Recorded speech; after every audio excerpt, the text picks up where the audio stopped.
Esse é o quarto vídeo da nossa playlist sobre a resolução CVM 175, que trata da atualização de fundos de investimentos e, portanto, trata da atualização nas provas de certificação da CPA 10, da CPA 20, da CEA, da Ancord, do CFP. Então, conteúdo atualizado para 2024. Se o senhor ou a senhora que está aqui me vendo pretende fazer uma destas provas de certificação em 2024, esse conteúdo tem que estar afiado para você, ou em 2024 em diante, né? Bom, é o seguinte, como eu disse, esse é o quarto vídeo. A gente já fez ali uma introdução sobre os fundos de investimentos, sobre classes e subclasses de fundos de investimentos, que é um tema novo. E também a gente trouxe a introdução ali dos prestadores de serviços essenciais. Neste vídeo, que é o último vídeo dessa playlist, eu vou falar de um conceito novo trazido aí pela 175, que é uma coisa chamada de barreira aos resgates. Eu vou colocar a definição aqui na tela para você ler junto comigo. Olha só o que está escrito, ó. O gestor pode, a seu critério e de acordo com parâmetros estabelecidos no regulamento, limitar os pedidos de resgate a uma fração do patrimônio líquido da classe da cota do fundo de investimentos, claro, sem prejuízo do tratamento equitativo entre os cotistas. Isso aqui seria, portanto, a definição quadrada dessas barreiras ao resgate. O que é isso aqui? Que mecanismo é esse que o fundo pode ter? Olha só.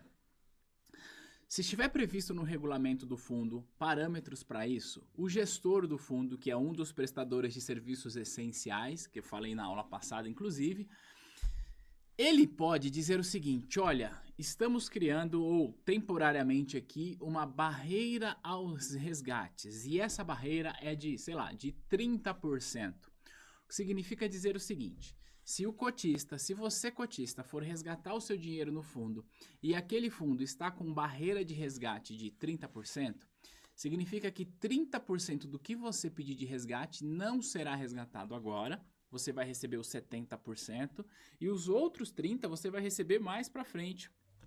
Assim que o gestor conseguir vender os ativos, para que ele não tenha de fazer uma venda ali correndo, desvalorizar os ativos e ser até ruim para o próprio cotista.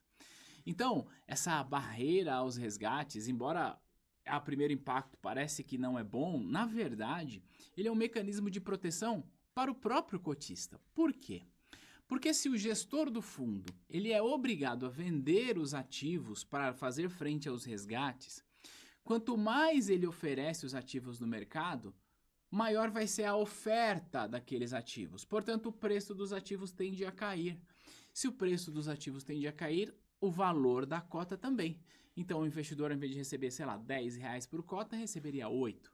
Então, para evitar que o gestor tenha de vender os ativos rapidamente, pode-se criar uma coisa chamada de barreira aos resgates, que vai colocar esse intervalo aí de resgate. Então, no nosso exemplo, se eu estou dizendo de 30%, quer dizer que o cliente pediu resgate de 10 mil. Então, toma aqui 7 mil, que é 70% disso. Os outros 30% que está na barreira, eu vou resgatar, mas eu vou resgatar mais para frente, com calma, para eu poder vender os ativos e poder pagar esse resgate. Essa é a lógica. Então, repito, embora não pareça, ele é um mecanismo de proteção para o próprio cotista, para que o gestor não se veja obrigado a fazer uma venda rapidamente, desvalorizando o ativo, desvalorizando a cota e o valor que o cotista vai receber seja menor, tá bom? E aí é o seguinte, dentro desse lance de barreira ao resgate, tem um conceito que eu quero te apresentar, que é um conceito chamado de side pocket, tá? E aí vai ser fácil você entender que o side pocket também é um mecanismo que vai ajudar na proteção do próprio cotista. Se tiver previsto no regulamento, o gestor do fundo pode criar o side pocket para dividir a cota do fundo, separando os ativos ilíquidos da carteira. Eu vou te explicar o que é o side pocket, como que é essa separação, desenhando para você.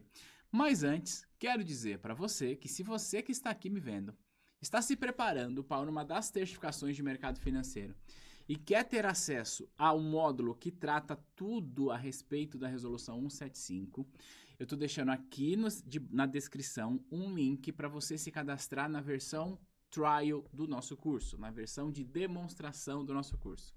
Você vai fazer o seu cadastro, é grátis, não precisa cartão de crédito, absolutamente nada. É só entrar, se cadastrar e ter acesso imediatamente. Se você fizer isso, você vai ter acesso a todo o módulo que trata de fundos de investimentos de acordo com a nova resolução. Então, não importa como que você está estudando, tá?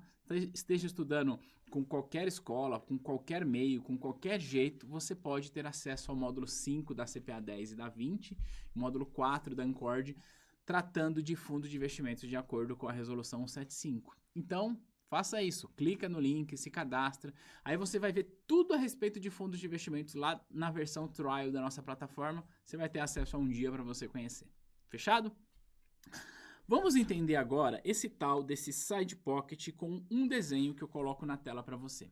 Eu não sei se você viu, mas eu coloquei na aula passada dessa playlist, ou na aula retrasada, melhor dizendo, eu coloquei um desenho que era do fundo de investimento na hora que eu estava explicando fundo, cotas e subclasses de cotas. Eu não sei se você viu isso, mas eu expliquei em uma das aulas da nossa playlist que os fundos de investimentos agora, de acordo com a resolução 175, pode ter subclasses de cotas. E aí, foi esse desenho aqui que eu utilizei para representar isso, tá? Se você não viu os vídeos anteriores da playlist, aproveita, tá aqui no YouTube, é só clicar, assistir e ser feliz. E a propósito, né? Se você tá comigo até aqui, esse vídeo tá fazendo sentido, deixa aqui um gostei, deixa aí um gostinha, deixa um comentário e vamos lá. Eu vou redesenhar uma estrutura de fundos de investimentos aqui para que você possa entender. Então nós temos aqui uma subclasse de cotas de fundos de investimentos agora sem nenhum ativo. A classe de cotas de fundos de investimentos, ela vai comprar ativos que vão compor a carteira dela. Então ela vai comprar os ativos, ativo A, ativo B, ativo C, ativo D, vários ativos aí no mercado, certo? Vai comprar uma renda fixa, vai comprar uma ação, vai comprar uma série de coisas. Para eu te explicar isso, eu preciso abrir um parênteses e contar uma história que é relativamente recente aqui no mercado de capitais brasileiro, mas que vai ajudar você a entender. Em janeiro de 2023, o mercado ficou conhecendo o problema das lojas americanas, que até aquele momento ninguém sabia exatamente o que era, mas depois se provou-se que as lojas americanas estavam fraudando os seus balanços. E quando isso aconteceu, a ação desvalorizou muito, o papel caiu, foi uma loucura. Depois você pesquisa no Google, aqui mesmo nesse canal tem vídeo explicando o que aconteceu. Mas eu estou trazendo isso para que você possa pensar comigo em um case real. Imagina que você que está aqui me vendo é o gestor ou a gestora desse fundo de investimento que você está vendo aqui. E que, entre os ativos que esse fundo comprou, nós temos aqui, por exemplo, as lojas americanas. Então, aquele ativo que seria o ativo D, né? Eu estou me referindo às lojas americanas. Imagina que você tinha isso em carteira. Você vai entender agora o que é o Side Pocket.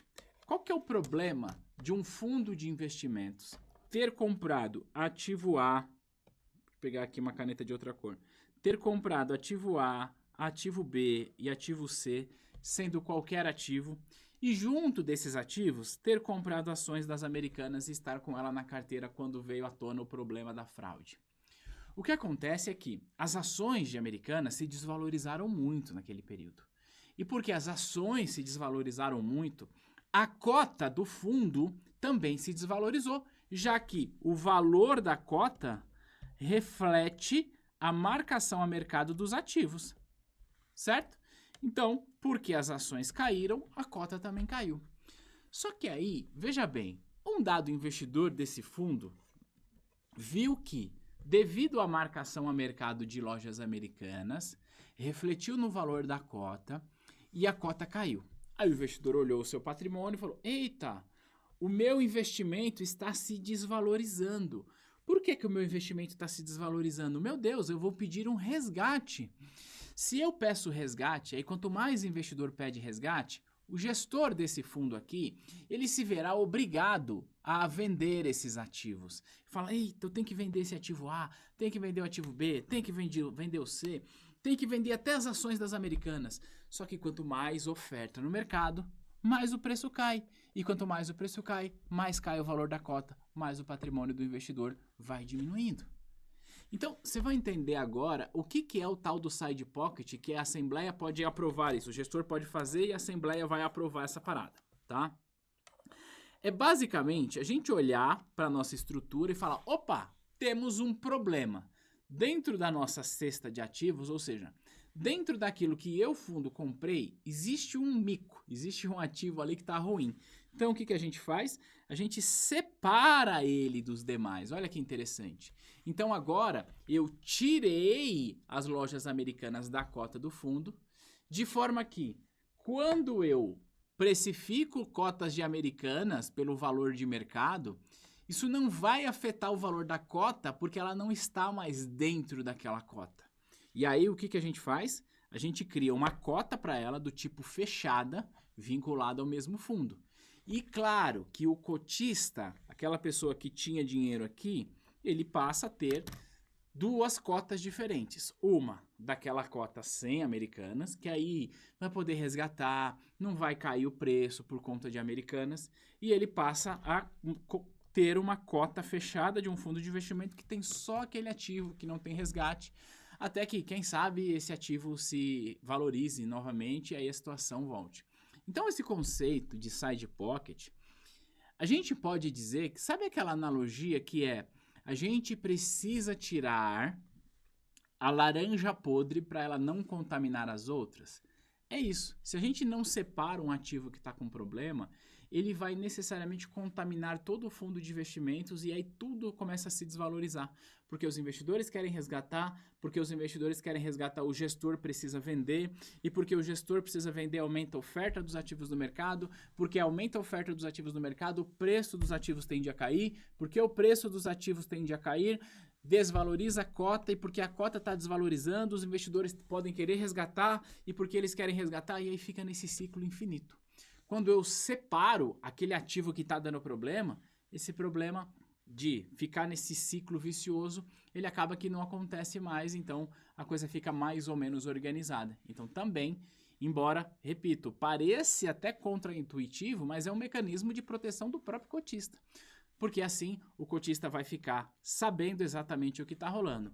E aí o que pode acontecer com essa cota fechada, e aí pode ser pauta para uma discussão de uma outra aula, é que a Assembleia pode aprovar o resgate das cotas em ativos financeiros, mas aí a Assembleia pode aprovar. Dentro desse nosso exemplo, o que aconteceria? Chamaríamos uma Assembleia de cotistas, colocaríamos a situação na mesa e diríamos o seguinte: Assembleia de cotistas, olha só, estamos com lojas americanas na carteira. E todo mundo sabe do problema de lojas americanas e nós aqui do fundo não temos nada a ver com isso, certo? Certo. Então, olha só. O que você acha a Assembleia, ou seja, a reunião de cotistas, de, ao invés de resgatar essa cota aqui em dinheiro, nós vamos resgatar essa cota, esses ativos para você fazer o resgate dessas cotas em ativo. Então, ao invés de eu te dar dinheiro, eu te dou ações das americanas. E aí você faz o que você quiser, você vende, fica com ela, espera recuperar, enfim. Mas isso depende de aprovação da Assembleia. Fechado? Então, esse é um novo conceito aí que a 175 trouxe, barreira aos resgates. Reforço a ideia para você de que você pode acessar tudo que é referente a essa mudança gratuitamente dentro da nossa plataforma, conhecendo na CPA 10 e na 20 o módulo 5, que está disponível para você na versão de demonstração. Na CEA, módulo 4, na Ancord, módulo 9. É só clicar, se cadastrar gratuitamente para você poder acessar. Fechado? Conta aqui para mim se você gostou de saber sobre essas novidades, o que você tem achado da 175, e eu quero saber como você está se preparando para as certificações, se é que você está. Deixa aqui nos comentários, a gente vai se ver no próximo material. Um grande abraço, tchau, tchau!